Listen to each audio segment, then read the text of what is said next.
स्वागत है मित्रों आपका हमारे YouTube चैनल ज्ञानवी एजे ज्ञान में। दोस्तों, शबरी एक आदिवासी भील की पुत्री थी।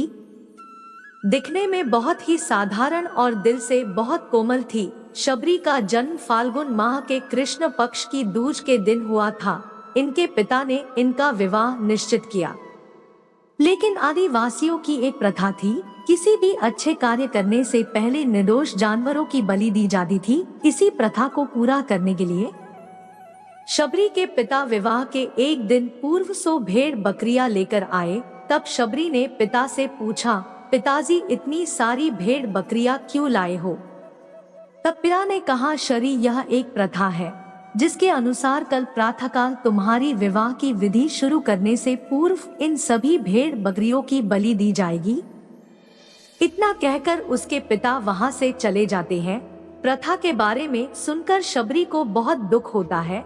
वो पूरी रात उन भेड़ बकरियों के पास बैठी रही और उनसे बातें करती रही। उसके मन में एक ही विचार था कि वो कैसे इन निर्दोष जानवरों को बचा पाए।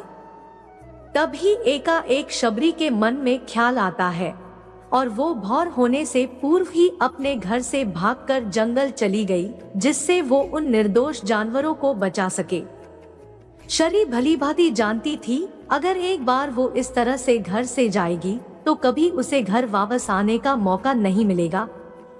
फिर भी शबरी ने खुद से पहले उन निर्दोषों की सोची। घर से निकलकर शबरी एक घने जंगल में जा पहुंची। अकेली शबरी जंगल में भटक रही थी।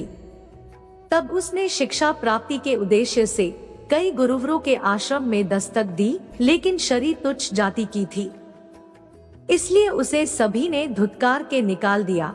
शबरी भटकती हुई मतंग ऋषि के आश्रम पहुंची और उसने अपनी शिक्षा प्राप्ति की इच्छा व्यक्त की। मतंग ऋषि ने शरी को सहर्ष अपने आश्रम में स्थान दे दिया। अन्य सभी ऋषियों ने मतंग ऋषि का तिरस्कार किया, लेकिन मतंग ऋषि ने शरी को अपने आश्रम में स्थान दिया। शबरी ने गुरुकुल के सभी आचरणों को आसानी से अपना लिया और दिन रात अपने गुरु की सेवा में लग गई। शबरी जतन से शिक्षा ग्रहण करने के साथ साथ आश्रम की सफाई, गौशाला की देखरेख, दूध दोहने के कार्य के साथ सभी गुरुकुल के वासियों के लिए भोजन बनाने के कार्य में लग गई। कई वर्ष बीत गए। मतंग ऋषि शबरी की गुरु भक्ति से बहुत प्रसन्न थे। मतंग ऋषि का शरीर दुर्बल हो चुका था, इसलिए उन्होंने एक दिन शबरी को अपने पास बुलाया और कहा, पुत्री, मेरा शरीर अब दुर्बल हो चुका है, इसलिए मैं अपनी देह यही छोड़ना चाहता हूँ, लेकिन उससे पहले मैं तुम्हें आशीर्वाद देना चाहता हूँ। बोलो पुत्री, तुम्हें क्या चाहिए? आंखों में आंसू भरकर शबरी मतंग ऋषि से कहती है, हे गुरुवर, आप ही मेरे पिता हैं, मैं आपके कारण ही जीवित हूँ, आप मुझे अपने साथ ही ले जाए। तब मतंग ऋषि ने कहा, नहीं पुत्री, तुम्हें मेरे बाद मेरे इस आश्रम का ध्यान रखना है। तुम जैसी गुरु परायण शिष्या को उसके कर्मों का उचित फल मिलेगा।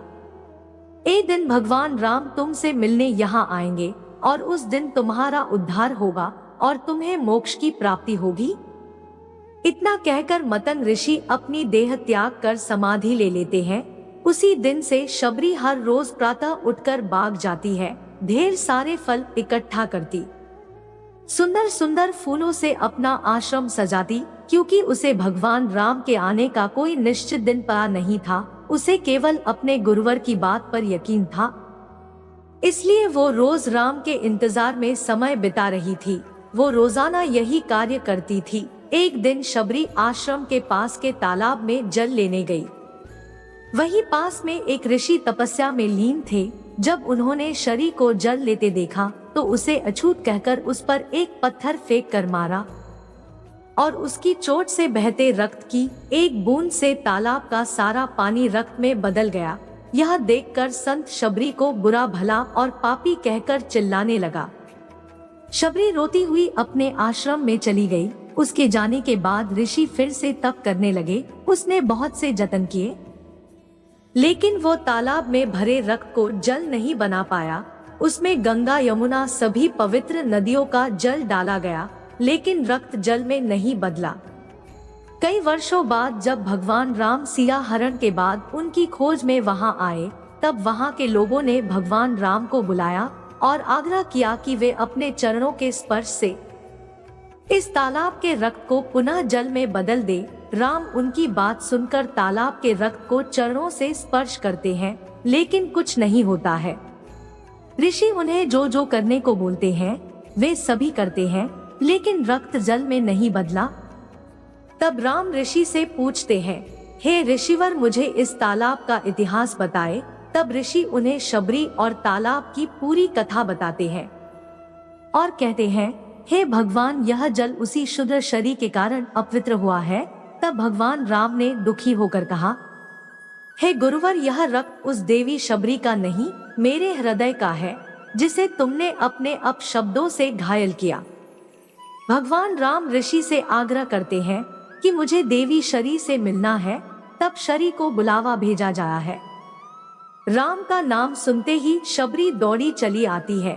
राम मेरे प्रभु कहती हुई जब वो तालाब के समीप पहुंचती है, तब उसके पैर की धूल तालाब में चली जाती है और तालाब का सारा रक्त जल में बदल जाता है। तब भगवान राम कहते हैं, देखिए गुरुवर, आपके कहने पर मैंने सब किया, लेकिन यह रक्त भक्त शबरी के पैरों की धूल से जल में बदल गया। शबरी जैसे ही भगवान राम को देखती है, उनके चरणों को पकड़ लेती है और अपने साथ आश्रम लाती है। उस दिन भी शरी रोज की तरह सुबह से अपना आश्रम फूलों से सजाती है और बाग से चक चक कर सबसे मीठे बैर अपने प्रभु राम के लिए चुनती है। वो पूरे उत्साह के साथ अपने प्रभु राम का स्वागत करती है और बड़े प्रेम से उन्हें अपने झूठे बैर परोसती है। भगवान राम भी बहुत प्रेम से उसे खाने उठाते हैं। तब उनके साथ गए लक्ष्मण उन्हें रोककर कहते हैं, भ्राता, ये बैर झूठे हैं। तब राम कहते हैं, लक्ष्मण, यह बैर झूठे नहीं, सबसे मीठे हैं, क्योंकि इनमें प्रेम है। और वे बहुत प्रेम से उस बैर को खाते हैं और मतंग ऋषि का कथन सत्य होता है और देवी शबरी को मोक्ष की प्राप्ति होती है। और इस तरह भगवान राम शबरी के राम कहलाए। दोस्तों, वीडियो पसंद आया हो तो लाइक, कमेंट, शेयर जरूर करें और हमारे चैनल को सब्सक्राइब अवश्य करें। धन्यवाद।